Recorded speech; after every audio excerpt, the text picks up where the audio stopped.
Hello, this video will be a continuation of a series, but it will be slightly different in that I'll be focusing very much on Canada and North America, in particular New York and Washington, but also be touching on Chicago.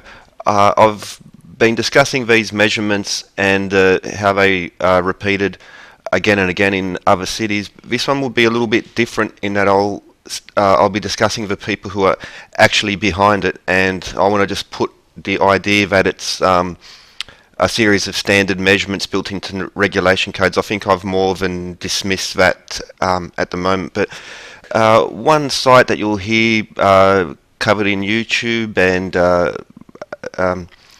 other researchers and people looking into this type of area, the International Peace Gardens on the border of Manitoba and North Dakota, so the Canadian-American border. Very, very strong number of connections in regards to especially Freemasonry, and once again the confirmation can become confirmed beyond the symbolism. We can literally confirm it in the measurements and the architecture and engineering. For instance, there are 4 towers, 2 on the American side, 2 on the Canadian side. They will be scheduled for demolition, might even be being demolished as I speak, but at 120 feet high, 20 yards, 40 fathom, 80 cubits, 160 span, most importantly 1440 inches, 1440 being a hugely important number. The floral clock 18 feet wide. Because it's so small, it might be dismissed, but we have to keep these things in mind. But also the area of the International Peace Gardens itself covers an area of 3.65 square miles.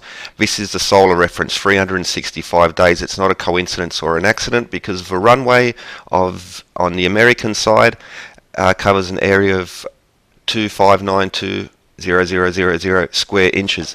A reference to the Earth year of 365 days, and a reference to the astronomical year, one great year of 25,920 years.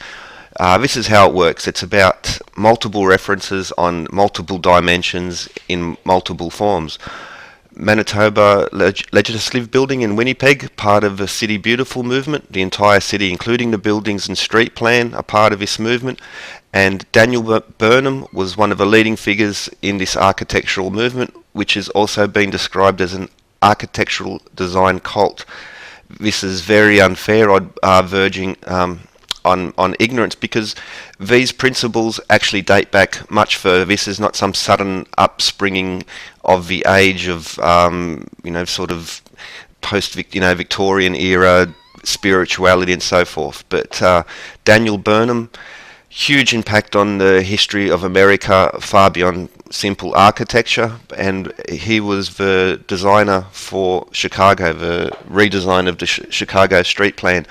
City Beautiful was about harmonious living, so harmony with nature, harmony with resources, harmony between streets and buildings and people and parks. And so Daniel Burnham also had a huge impact in Washington. He was the main architect behind the McMillan plan for the redesign of the Washington Mall.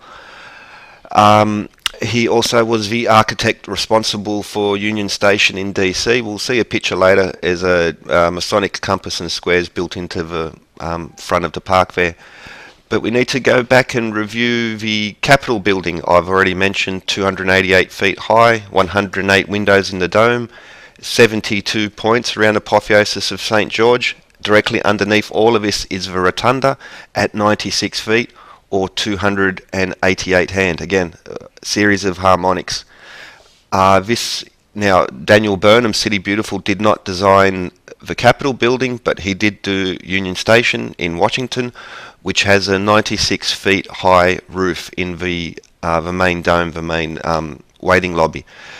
Again, now he's reflecting the numbers and the proportions used in the Capitol building.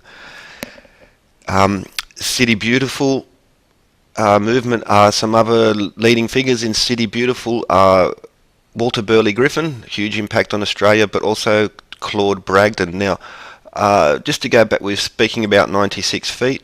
I've touched on the Arc de Triomphe on some previous episodes, but we also see here where it is, the central vault is 96 feet high. If you do a Wikipedia search, you're going to get 95.8. What you need to do is go back and look to the earlier sources, and even it's, as we'll see, this is very important, because 98, 96 and 72 gives us proportions of 2, 3, 4. Musically inclined people will pick out the importance of that straight away, but we're going to talk about music in this later on in this episode. But regarding the Macmillan plan, the top diagram on the right, the Washington plan, is a copy of the Versailles plan. I've done a couple of videos regarding this, but my point is that City Beautiful was not a modern created movement. It goes back much earlier. It's resurrection of earlier principles, and one might even say it was these people were intending to make it public and to reveal it to the people, and in that way I think they should be very much admired, as where there are some groups now who will try and diminish this or dismiss it outright. But keeping on the connection to France, the Arc de Triomphe de Carousel, in the black we can see harmonics, but the other measures are also very important, and again we'll discuss them future. So we've come through Canada, Chicago, Washington, and now we're at New York. Two important structures, the Grand Central Terminal and the Manhattan Bridge, both of them City Beautiful buildings, and also 120 foot wide deck on the bridge, and the main concourse is 120 feet wide, just like the towers back at the International Peace Park. These measurements, these proportions are essential in the philosophy behind this architecture, which is very occult, esoteric, and these words are a bit loaded now. So when I say occult, I mean hidden or dark, sort of unknown. Esoteric refers to levels of initiation. So it's a set of knowledge you need to be initiated into. But another important feature about Grand Central Terminal is a very famous underground whispering chamber. It's quite famous. And connecting back to City Beautiful, the Manitoba Legislative Building, the pool of the Black Star, which is at the bottom, subterranean to the chamber, has Tuscan columns, which in esoteric teachings they refer to hearing, but also the building itself has very special audio qualities. It's tuned with the rest of the building so that the sounds from there should be reflected through the rest of it. Very careful planning, just like the underground whispering chamber. It was not an accident. Some sources might seem to suggest that it's not an accident. It's a very important part of a much wider plan, which includes metrology, astronomical alignments, and a series of other occult knowledge. Now, focusing now in on the pool of the Black Star. It's an echo chamber. It catches sounds from throughout the building, also in reverse, and the building itself is proportioned to the perfect fifth musical interval. This is also called the Hermetic tone, or the Hermetic constant. Hermetic means Hermes, which is the Greek name for the god Mercury, or Thoth in Egypt, which is very much connected with knowledge and science. Still now, doctors especially use the symbol of Mercury, the two snakes twined about the rod. But musical properties, the Manitoba Legislative Building, just like Grand Central Terminal, has musical properties. It's proportioned 2 to 3, giving us the Hermetic constant, the Hermetic note, which is exactly what's going on in the Arc de Triomphe. As someone commented on my Space Creator band, it's a symphony in stone, literally 2, 3, 4. So these proportions go back into architecture to quite a while, but we see how stone and vibration connect together through symbolism and arcane ancient knowledge. The Grand Central Terminal, in earlier, the roof of the dome of the main concourse has constellations designed in, and those constellations are designed in reverse. Again, said to be an accident by the artist. Absolute bollocks. It's God's eye view of the constellations projected down onto Earth. As above, so below. And again, so music, we come back to the importance of the Arc de Triomphe. Now, there are astronomical alignments there. People will again dismiss it and minimize it. It's really nonsensical how they do this. City Beautiful movement, Grand Central Terminal, and the Manhattan Bridge. I earlier mentioned constellation connections and musical connections. Well, the Manhattan Bridge is very, very cunningly designed to also encode musical connections. Now, the deck height itself is 135 feet. That would have been set by the earlier Brooklyn Bridge. 135 feet, very important. It has the same numerical properties as 153. It also contains harmonic numbers. But the the tower height of 336 feet it's not a harmonic on the surface, but there is actually, now we see how all these buildings have multiple layers of knowledge inside. It also has a Mercury statue as well as the other essential Greek gods in any part of City Beautiful or esoteric structures.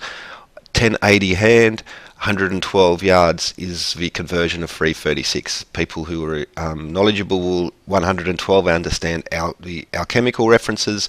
1008 is a Rosicrucian number regarding Rosicrucian music, and how many cosmic notes there are in there. Now, astronomical connections, again, the foundation stone for the Manitoba Legislative Building was set on June 3rd, 1914. Mercury and Venus were superimposed in the sky that night. Pool of a Black Star is a reference to Venus, the star of Inanna, and we have a Mercury statue on top.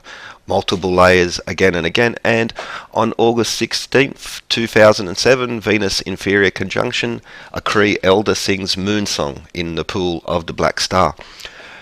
Harmonics, again, the building is unlike other buildings which will have it on the width or the height. The harmonics are encoded on the inside of the Manitoba Legislative Building. Pool of a Black Star, 27 feet wide. The rotunda, twice that, at 54 feet high.